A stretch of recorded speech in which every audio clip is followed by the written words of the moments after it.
Europe 1, les pieds dans le plat. L'histoire vraie ou pas de Pierre Bellemare. Eh bien, je vais vous parler de ma région, du Périgord. Et en Périgord, il y a des gobes. Alors, qu'est-ce qu'un gobe ? Oui. C'est un trou dans la terre, entre 80 cm et 90 cm de diamètre, par lequel l'eau des nappes phréatiques remonte après des pluies très abondantes. Alors, bientôt, un petit étang d'eau claire se forme, tout autour du trou, bien entendu, et c'est très tentant l'été pour s'y baigner.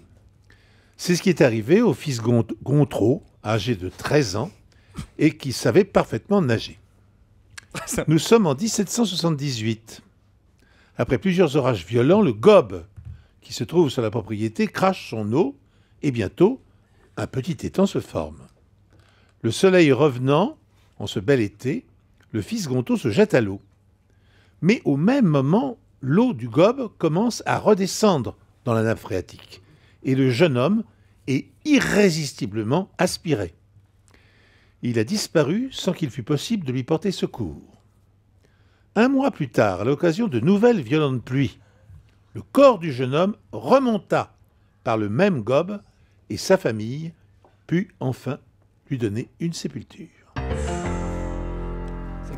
C'est joyeux. Alors, est-ce qu'on a envie de la gober, cette histoire? Oh. Laurent Guilny. J'y crois. D'accord, très bien, Non, merci. non, mais j'y crois. C'est terrible, ce que vous racontez. 1776, Mais... Vous connaissiez les gobes ou pas, Laurent? Jamais entendu parler des gobes. Jamais. J'ai jamais Et croisé. c'est particulier à notre région. J'en ai un sur mon propre terrain. Bon. Ah oui. Et donc, d'un seul coup, quand il y a beaucoup trop d'eau dans la nappe, ça sort. Ouais. Et alors, ce qui est dangereux, c'est qu'évidemment, comme la sortie, on ne la voit plus très vite parce qu'il y a un étang qui se forme tout autour, on est tenté d'aller se baigner dans cet étang. Et si c'est malheureusement au moment où le gobe ravale son eau, vous partez avec. C'est absolument impossible d'y résister. Vu la puissance. Vincent Delerme, vous y croyez à l'histoire de Pierre Bellemare? J'ai arrêté d'y croire quand il a dit j'en ai un sur mon propre terrain. C'est ça. Valérie Benaïm.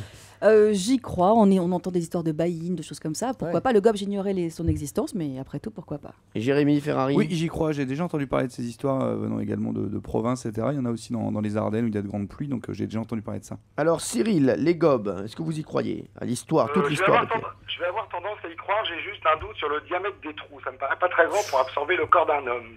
Mais je vais avoir tendance à croire Pierre quand même. Un jeune homme. D'accord. Réponse de Pierre Bellemare. Eh bien, c'est malheureusement pour notre candidat, c'est notre invité qui a raison. Parce que je vous ai pourtant essayé de vous mettre sur la voie à la fin. Jamais le gobe ne rend ses victimes. Jamais, jamais, jamais. Que le corps remonte par le gobe, c'est totalement impossible.